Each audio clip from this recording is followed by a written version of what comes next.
Hello বন্ধুরা, আমি কাকুলি শুরু করলাম আজকের মিনি ব্লগ। প্রথমেই বলি, আমার প্রচণ্ড ঠান্ডা লেগে গেছে। আমরা গেছিলাম দেশবাড়িতে, আর ওখানে না প্রচণ্ড ঠান্ডা, মানে আমাদের এখানকারের তুলনায় ওখানে টেম্পারেচার অনেক বেশি।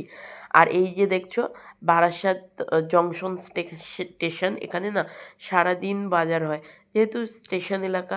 আর ওই যে উপরে দেখছো আমাদের দেশের জাতীয় পতাকাটা, হঠাৎ করেই না চোখ গেল উপরে, দেখলাম হাওয়ার তালে তালে দুলছে, তো একটু ভিডিও করে নিলাম।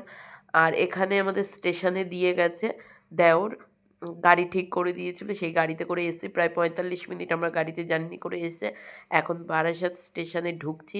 এখান থেকে টিকিট কেটে যাব শিয়ালদা। শিয়ালদায় এসে পৌঁছে গেছি। এখান থেকে নিয়ে নিয়েছি ঝালমুড়ি, প্রচণ্ড খিদে পেয়ে গেছে। এটা খেতে খেতে হাঁটতে আছি। আর তারপর আমরা শিয়ালদা থেকে বারুইপুর লোকাল ধরে বাড়ি ফিরবো আর কি। এই হচ্ছে আমাদের লাগেজগুলো নিয়ে আসছে আমার ছেলে। বাড়ি এসেই আগে সেদ্ধ ভাত বসিয়ে দিয়েছি। এই কদিন প্রচুর রিচ খেয়েছি আর ভালো লাগছে না, তাই সেদ্ধ ভাত